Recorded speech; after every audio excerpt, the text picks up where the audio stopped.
Hi, this is Darren from SimNation. A couple of you asked me to do a quick video on Draft Day Sports College Football 2024, which of course is the new version of Draft Day Sports College Football that was released in late August, early September.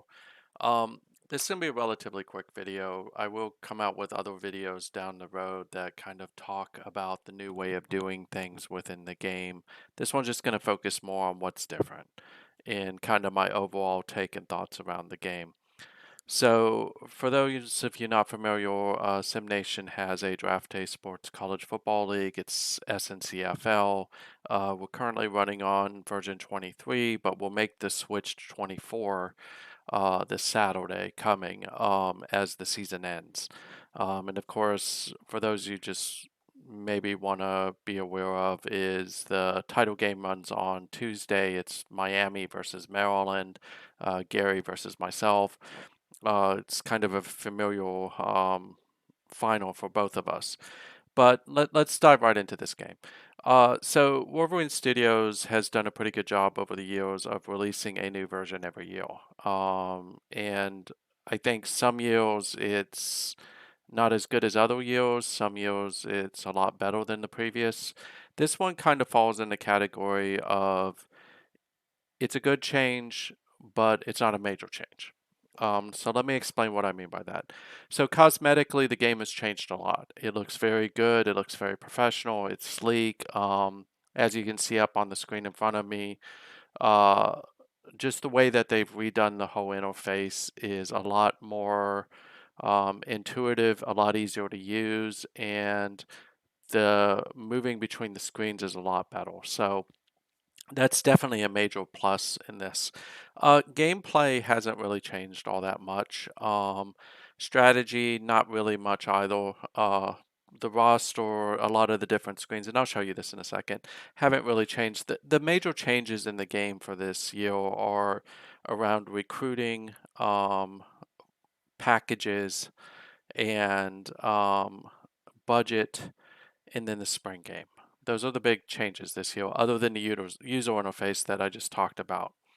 What do I mean by budget? Well, let me show you. So first of all, the first thing that you notice in the user interface, let's start there, is it's very clean and crisp. So if you run an online league like I do, the commissioner login is going to be here. Anytime you want to come back to the commissioner login from a team, you're going to go to League Home. Picking your team is a little bit different than in the past. There was a drop down here. You chose the name of the team, whereas now you can see all the teams. And a special shout out to Slybell. I'm using Slybell's package. If you're starting a new league or you're playing single and you want to have all the current logos and helmets, I would recommend looking this up. You can find it on Wolverine Studios forum site for Slybell. He does a really good job season in over the course of the seasons.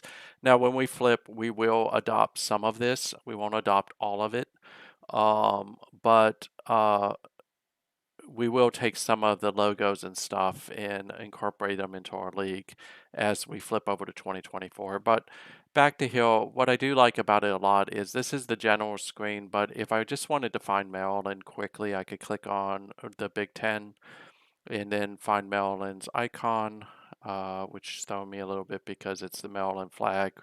I prefer the Terps logo, but which is what they're using right now, but we'll leave that alone. Once you go to that screen, it would normally take you to team office. I'm already logged in as Maryland or at Maryland. So a couple of things I like immediately about the new team screen is, as you can see, they redid it to this actually, I think, if I remember correctly, used to be over here. This was over there. I like the addition of the schedule. It's a really big thing to see whether you've won or lost and what games are coming up. I like how they've changed the fonts and so forth to make this a lot easier to read. Your prestige bonus meter is easy to find. And then up here, of course, you have all of this. Now, the main change for a lot of users is going to be in the past, a lot of your stuff to manage your team was on this side.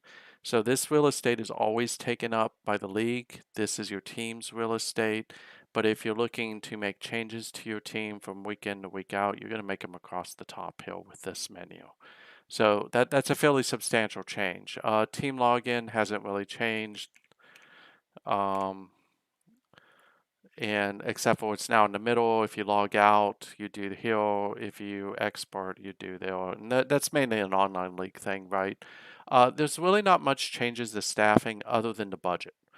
So the staff is really the same, except for now you have small little buttons that give you the text when you mouse over them. Again, very clean, sleek look. You have the staff help, and it's just something in general I like that they've done is across the different screens. You always have a help thing where you can mouse over and it'll tell you things. The team performance is slightly different. I like the look and feel of that as well. But budgets, you're giving a total budget based on your prestige. You use that budget to hire staff. After you hire staff, you're given the rest of the budget for recruiting or a certain percentage of it. And the commissioner of your league controls what those are. So like, I think the default is 30 million is the top budget you can have, and then 5 million for recruiting, 5 million for facilities. Because Maryland's not a high prestige team, 72 in this league, they're not going to get the 30 million budget. They're not going to get the 5 million. So what they have is they have 2.8 and then 2.8. So once I hire my staff, I can go slightly over. If I go over, it cuts into my recruiting budget. And then if I go over my recruiting budget, which I can do, it starts to pull away from the facility rating. Now, for some recruits, and I'll do a recruiting video, the facility rating matters. So if the facility rating matters to them and you're using all your dollars on recruiting and you drop that to a C or D, you're not going to get those recruits. It's just that simple. That's the major change here. Stats hasn't changed, positions really hasn't changed. There's one new addition under the position screen where I like that they've now made this look more like the recruiting screen, where you can see needs and targets, offers and commits you have out there, and kind of use what your overall average is for that position. Now, in recruiting, when I do the recruiting video, I'll talk about how I use this in order to figure out what the grades are and stuff like that. So, depth chart, not much change here except for formations or packages. This is a big change. So a lot of people were complaining in the previous versions that you were only allowed to have 4 packages and then a backup package. They've changed it. You can now have unlimited number of packages, offense, defense, special teams. Um, but when we get to formations, I'll talk about why this may not necessarily be a great idea. But that's the major change here is you could just click this create button as many times as you want. You can change the name here. Of course, you need to click rename to do that. You can delete and do all of that. Let your coach choose who's in who, and then you, of course, can change it. So that's the major change with depth chart. Nothing really else has changed around depth chart. It's the same as it was before. If you mouse over, it gives you the person. And then, of course, if you go to quick hidden, you can actually see the stats down there. So none of that's changed. Strategy, the play calling really hasn't changed. Again, if you have playbooks, they would pop up here. You choose them. You choose the pass weight.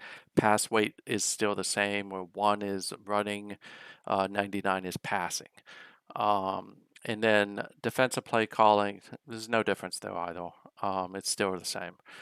Game planning, it's still the same, except for you're going to want to pay a little bit more attention nowadays to this right here, the energy settings. Because there is no more percentages against formations, you cannot use formations to rotate people the way you used to. So these energy settings are going to determine when someone comes on and off the field due to fatigue. So just keep that in the back of your mind. Now, there is something I'll show you that is actually pretty core. Generally speaking, I would tell you that my least favorite thing about this whole new version is formations. I don't like it. I'm going to adjust to it. I know a lot of people didn't like the previous way of doing it. So bearing in mind that the majority of people who play this game are playing in the single player, not the multiplayer, I understand why they made the change, and I don't begrudge them at all for that change, by the way. But under formations, this is what I was talking about. In the past, you had I formation, and then you had the 4 packages listed for run, 4 packages for pass. You could use that to actually uh, move people around, and that's how I used it. So you can't do that anymore. Now what you can do is say, I want offensive package to be my run package for I formation, offensive package 2 to be my pass package, and now I could change my depth chart to make sure that I'm focusing on just putting the people on the field that I need for an I formation. Same thing with spread, where you can do that as well. Now, you can choose a specific package other than backup to rotate somebody. But bear in mind, it's for the whole offense, right? It's not based on it. So a future thing that I would like to see Brooks and them do, and I haven't put this up there yet to them, is have offense run, offense pass, and then allow you to set the backup package based on the run or pass, and do the same thing with defense between short, medium, long. So here, what I can say is that if I wanted to, I could set that as offensive package 7, and then I can align who I want on the field as my backups, as my preferred backups, instead of using the backup package. And then I could do the same thing here if I had defense, same thing for special teams. The beauty here is special teams, you can create different packages based on teams, but you can only really choose one. So just keep that in the back of your mind. There's nothing different with play analysis or custom playbook. They didn't change that. There's no change in training. There's no change in schedule. From a commish perspective, there are some changes that are kind of important to know. Um, and I'll show you that real quick. I think I can. I'm not logged in as the commish. Give me a second. So what I mentioned before is anytime you're doing the commish, you're going to have to jump back to league home. And then go ahead and log in. I think I made this really simple for this video, and I did. So there are some new things on the screen, but largely it's the same as it's been. This is where you would add a player. You can give them a username, email, list out their name, and so on. Um, Publish, upload, all that stuff really hasn't changed. The import export, that's still an issue, but we'll fix that real quick. Let's just bounce back. It really hasn't changed. It's the same screen it's been. So of course here you can watch things over time, and that's a good thing to look. Again, just really sleek interface. You have your top 25. When you go to league options, and I'll show you this, is there are some changes here from a commish perspective. And for some of you, you may never have seen this because you don't run an online league. This is where you can these things are all really the same. Nothing's changed here. I'm going to turn that on, turn that off. League structure, it's really the same. There's not a change here at all. Online settings, don't worry about that. It's really the change here is under advanced settings. So under advanced setting, you now have budget settings and action items. This is where you would set the total budgets or the max. So you can say 30 million, 20 million, 5. That's the default. When you get into recruiting, and I'll show you that in a second, because that's the next big change, is this is where you can set league caps for how often you want certain things to happen. So default is you can have 50 contacts a week, 25 phone calls, 15 home visits, 25 official visits. You could modify that to be whatever you want it to be. So I did mention recruiting, so I want to talk about that because that's the next big change other than the other things I've mentioned so far. There is one thing else, like it or not, they have a spring game. Now, I will tell you that um, I don't like the spring game. And it's not so much I don't like the spring game. I think it's a great idea. It breaks up the monotony of off season. But for me, the spring game should actually be moved to the end after signing day. And this is just something that Brooks and them are going to have to work on over time. To me, staff signing really should come after recruiting.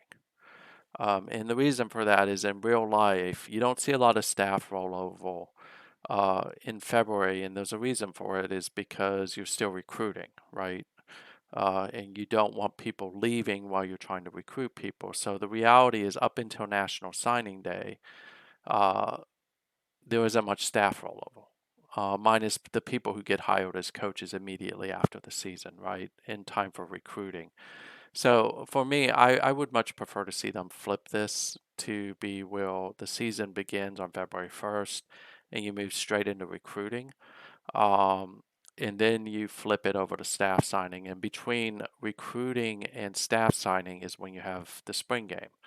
Uh, and one of the just kind of issues is for some teams, they'll enter a spring game without enough people at a position. So you're not going to get much out of it.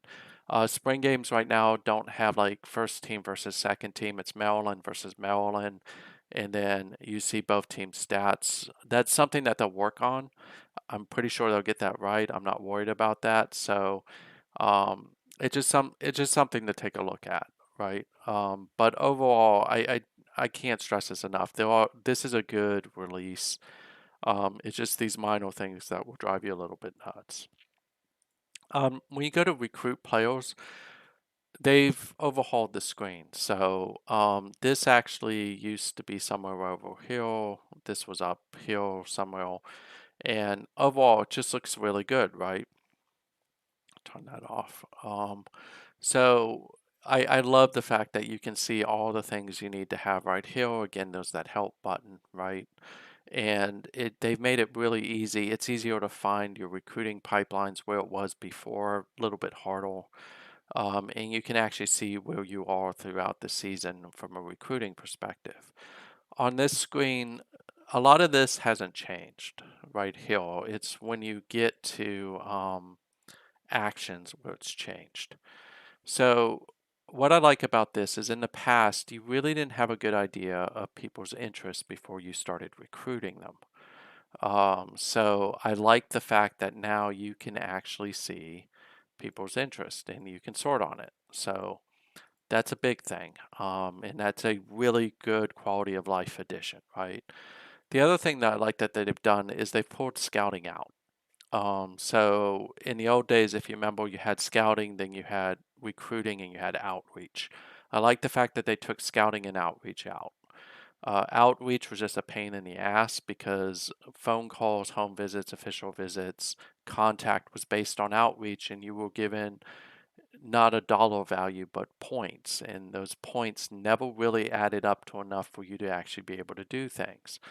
So I like that they're now just making it one budget and you spend that money on the budget. And like I mentioned before, is as you go through and you recruit people, you need to keep an eye on this number because this number will start to go down as you start to recruit. And I forget what the number is, but um, you're not going to be able to use the whole 2.8 million, right? Without impacting your money going to facilities. So what you normally would do is interviews, of course, the same importance. It's $1,000, but you want to interview as many people as you can. That hasn't changed because this is going to tell you their personality, their traits, and if they have any type of flag. Um, Contact is the cheapest way. So think of contact like if you ever played sports back in the day, they would send these manila envelopes with a whole bunch of recruiting material in there, like the coach's philosophy, some pictures, other things. And that was a way to introduce themselves. So that's kind of what this is, right? It's just a generic form of contact. Again, it has a mild impact. When I do the recruiting video, I'll talk about how you should use this, but I'm not going to do that right now because I just don't want to, and I'm beating up against a deadline. Phone call is the next most impactful. It's still not all that impactful, but it's where you're calling the person again. I think this one is like 2,000.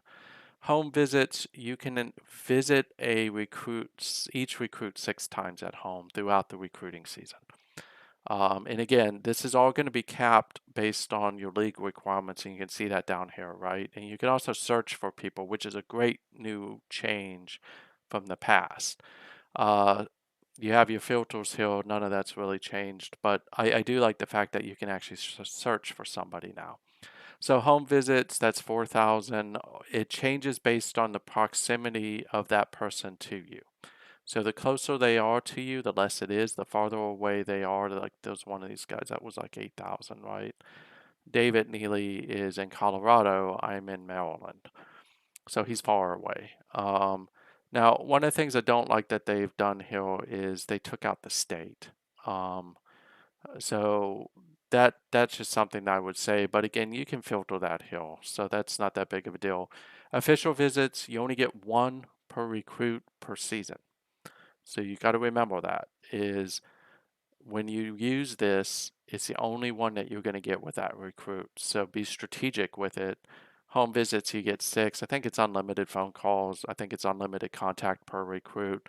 But it all, for each week, once you use up, and I'm just going to go straight downhill. And what you can see is I've already used, you can see that my extra to facilities is dropping, right? Because I've already hit the number that will start dropping it. It won't do it always immediately. Like when I did this with Maryland in SNCFL, who has a prestige of 90, I could do all this and it didn't even touch it. But because I have less of a budget, it's actually having more of a material impact. And as you can see, it blanked it out once I hit the 15. So those are the major changes. Um, Thoughts on it? Again, I think I like the new interface. I think the new interface is good. I love the changes they made to recruiting. I like the idea of the budget that you now have. I think that's a really big win. Um, the spring game, I have mixed feelings on it, candidly. I don't like it that much. But I trust that Brooks and team will continue to enhance it and make it better. So I don't worry about that with them. I'm not a big fan of the formation change, but I used formations a lot different than maybe a lot of people did. So I'm going to feel a little bit differently about it, but I'm already figuring out how I can adjust to it. I get what they were trying to do. It makes sense to me. I don't have an issue with that.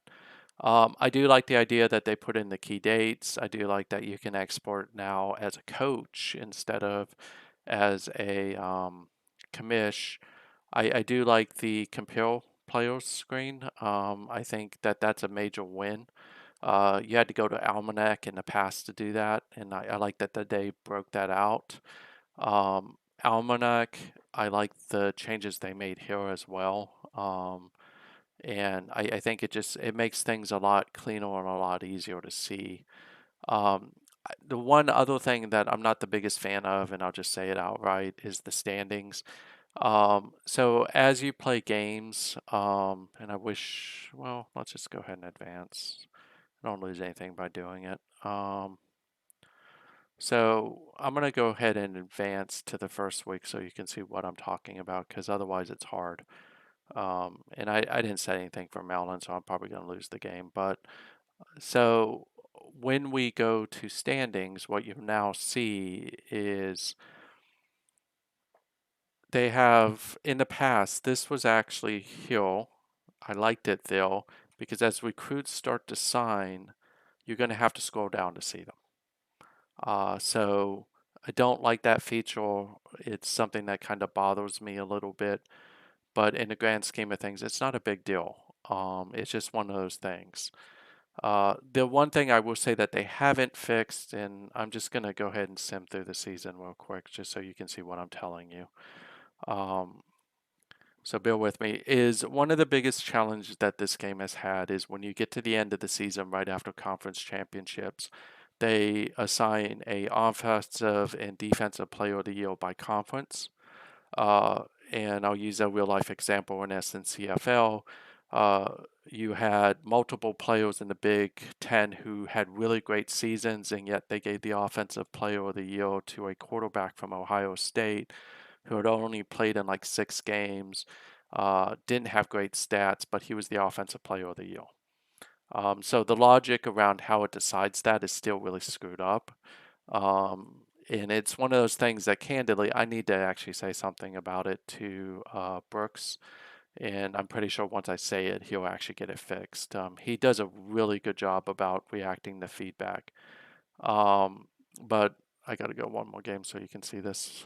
So, but actually, let's do this first. So what I was talking about with standings, you'll see right Hill. Um, is just that you have this, and then you've got to scroll down in order to see it.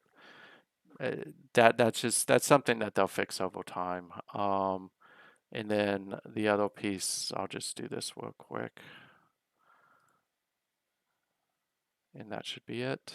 Go back to league home, and what you'll see is what I'm talking about here is you have some of these people who I'm willing to bet you when we look at their stat lines, they're not doing well. It's a really big push towards wide receivers. But we'll look at the ACC. So this guy had 2187. Let's just see if he was even close to being the best in the league. No, he wasn't. And again, it's that logic that they need to fix, and they'll get it fixed. I'm not worried about that. So overall, if I had to say it, it's a B plus A minus. A lot of the changes made this year around the UI, recruiting, which were two areas that really needed to be fixed. They did try to address the feedback around formations. So for a lot of people, they're going to be happy with it. For some people, they're not going to be as happy with it. University, I don't think spring games have been well received at all. But again, give it some time, they'll fix it. Brooks, Askell, Gary, I think you did a really good job with the game this year. And for those wondering, I'm not sponsored in any way, shape, or form. I would actually tell you if I thought it sucked. But one of the things I do like about this title is they're changing it every year. Uh, Others titles like Bowl Bound, college football, they don't change it every year, and they may change it once a decade.